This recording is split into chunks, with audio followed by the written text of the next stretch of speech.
Hey, it's Sierra, and today I'd like to talk about faith.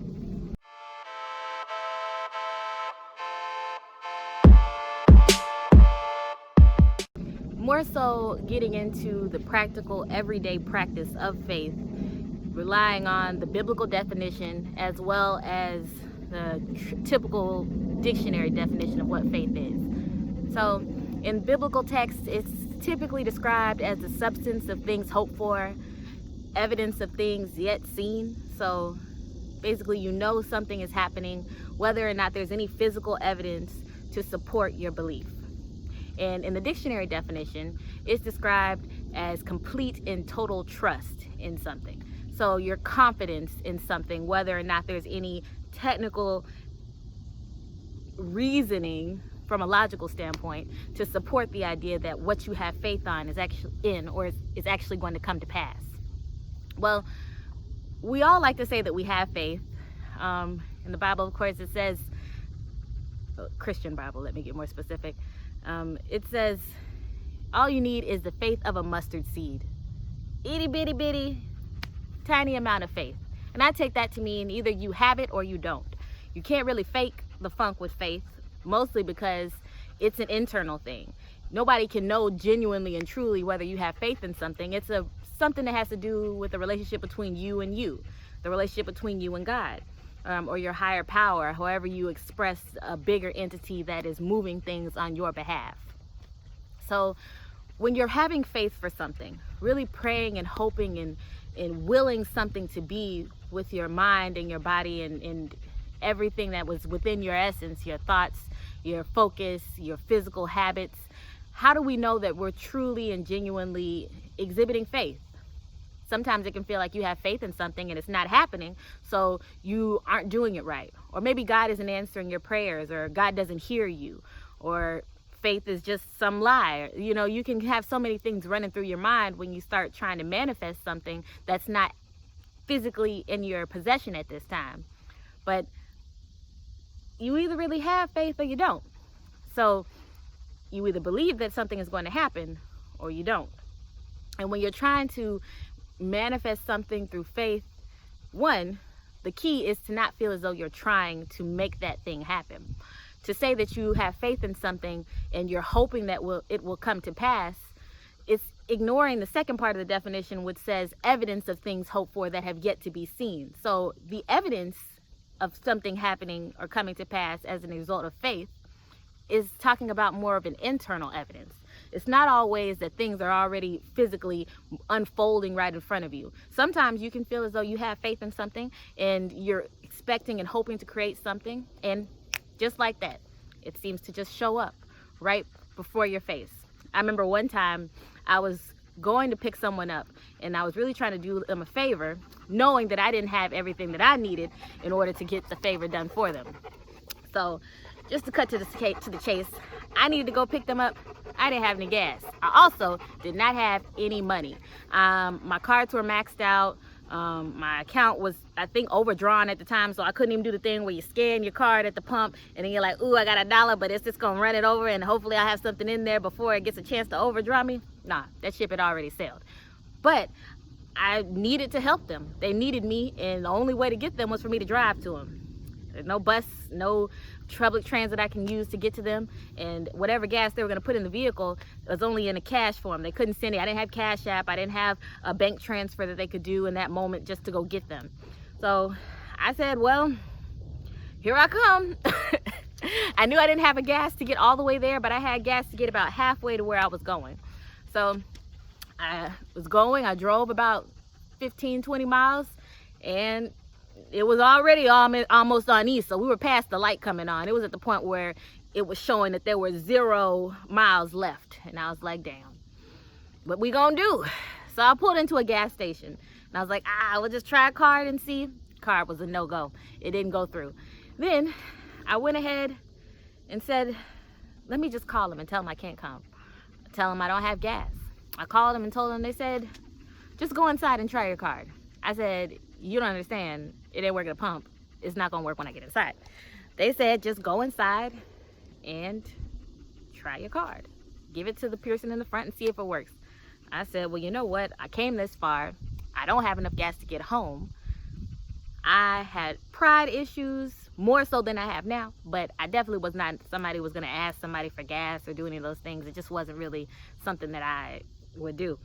So, and at the time, I wasn't even thinking at that level. I don't know what I was thinking of doing, but it wasn't that. So I went ahead inside and I got in line, just stood in line, waiting to get to the front. And I'm just thinking, well, whatever happens, happens. If I try to run it, it doesn't go, no big deal. If it does, cool, let's get the hell on. So I went in and my intention was that I'm gonna put $10 on the pump and I'm gonna go pump this gas. I get to the front of the line and I was a little embarrassed. I didn't even want to look the teller in the eyes, so I looked down. And there is a $10 bill underneath my foot. A $10 bill literally sitting underneath my foot.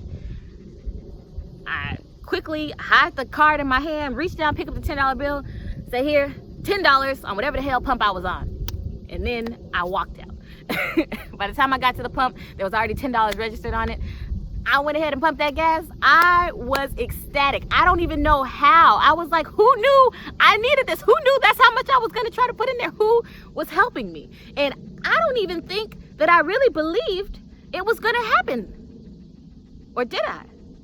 Well, that was what I was wrestling with until to this day. I'm like, I don't even know what I did fully to manifest that $10 bill sitting under my foot right when I needed it, right on time. I had so many opportunities before I got to the front of the line to stop and turn around. But it wasn't until I got right up in front of the teller, right to the counter, and in a sense of, I don't even want to say fear or shame, but more so just slight embarrassment. I look down and there's money sitting right there. And that's what I used to pay for it. I could have gone through the whole, oh, this is somebody else's money. In that moment, that money was meant for me. It was for me. It was to help me. And I didn't have that conversation in the open where anyone could hear me. I had it in the car, and it wasn't on Bluetooth or anything like that. It was just a conversation in the car where no one could hear me. And it helped me immensely, and it's one of the moments I look back in my life knowing that there is something bigger. I've had so many, of course, that, you know, in life, when you're looking for evidence of something, you're going to get it. And I've always had the belief that there was a higher power, that there's something else helping. I grew up in a Christian household. I've been a part of a number of religions, and I've, as I gotten older, become a much more spiritual person where I just kind of look for my own individual relationship with God, source, my higher power. And that was a reaffirming moment. That was truly a powerful exploration of faith for me. And so since then, I've been trying to dissect that moment, look back, think about what it was, because the amount of faith that I needed in that moment wasn't big. I had enough where I was able to get up and walk into the store. That was one first exercise of faith, because I could have sat in the car knowing that it already didn't work at the pump. But my mind was fixated on to bring the manifestation that I needed, which was gas, to pass. I had to take steps that I didn't really know. I wasn't necessarily sure of. I wasn't certain. And the way that I ended up getting the gas was not the way I planned. I wasn't trying to get cash. I didn't even have any kind of conception in my mind of how cash was going to come into my hand in the moment. I was planning on trying to use a card or hoping that one of my bank cards would have mercy on me and I would be able to just, you know, run it as credit or something like that. But it didn't even have to happen like that. It happened in a way that was completely unexpected to me, but the outcome was exactly what I needed and what I prayed for and asked for in that moment. So bringing that back to faith, I didn't necessarily know how I was manifesting what I was attempting to manifest. All I know is what I needed, and I had the belief that I was going to get out of there. It wasn't necessarily that it was going to happen this way or that way. My mind was fixated on that way because it's the only way that I could see that it could get done. And I moved in the direction of what I knew I could do in the moment. And that faith allowed me to have exactly what I needed to happen without it happening the way I thought I needed it to happen. And that's one component of faith that I really, really want us to get in our minds. Be more excited about the outcome than the method to the outcome. Because if you knew what you needed this whole time, wouldn't you already have it? If you knew how to create it in your own finite mind, wouldn't you have already created it?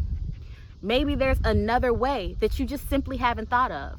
Maybe just doing what you know to do in this moment may not even be what gets you all the way there, but puts you in the right place to have what you need to get you there. It doesn't have to be through your actions at this particular time that they're A plus B equals C. It could be A plus B equals C minus D plus E. And ultimately they equal the same thing as C. It doesn't really matter, because the goal is for you to have that particular outcome. And so faith requires action. Of course, they say faith without works is dead.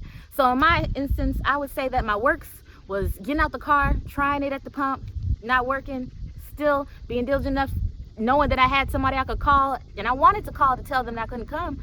And that's what my intention was when I got on the phone. But they seemed so sure and confident and calm. Just go inside. Go inside. I'm thinking, you make that shit sound real easy. Okay, go inside. So I went inside, and it worked out. It brought to pass what I needed to happen. Of course, many things I've learned since then. Never been that low on money since then, because I think about that moment and it guides my steps, and it allows me to make other decisions that keep me in a better position in some ways.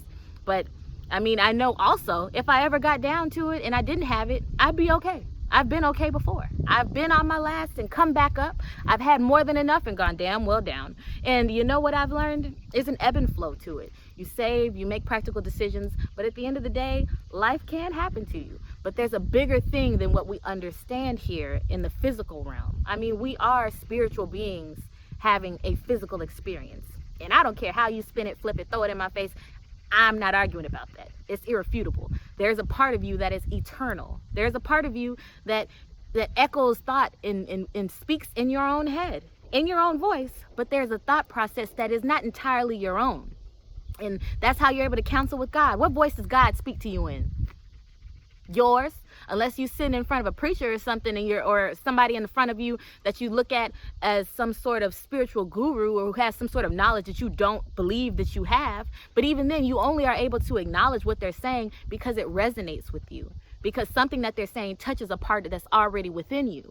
And that's how you know that what's being said is actually valuable. It has some sort of spiritual substance. So when talking about faith, I don't see how you can think about that component without acknowledging the eternal part of yourself, the spiritual part of yourself that is keeping you, protecting you, guiding you, and who has ultimately the only goal of your well-being. And well-being abounds. That instance taught me that situation taught me well-being abounds. It doesn't matter what's going on. It could be something as small as needing gas and needing money to show up and manifest in your face in some miraculous way. And it could be as big as you needing a place to stay and being homeless and not knowing where you're going to go. It can and will work out. The work is mental. There's physical works to do, but those physical works will only be the result of mental work that is done. So when we say faith without works is dead, people like to get all into I have done everything that I can. I've called everybody I know. I've run around like a chicken with my head cut off. But you haven't stopped and got yourself to a place where you are genuinely okay with where you are. You're okay if it doesn't work out in the way that you're expecting it to. You're okay with everything working out exactly as you planned it to. You're okay because you know the outcome is going to be the outcome. If you're already focused and in belief of what is to come, then why does it matter how it happens? Why does it matter who helps you? Why does it matter how it shows up? It'll show up in a way that is most beneficial to you, that will provide you with the most lessons, which will take you the furthest spiritually and emotionally. But you have to allow that to happen. You have to believe that something is working on your behalf and that you don't have to physically do everything that you can conceive of in a panicked moment. Because if you already knew exactly what to do and that was enough, what would you need to have faith in anything bigger than yourself for?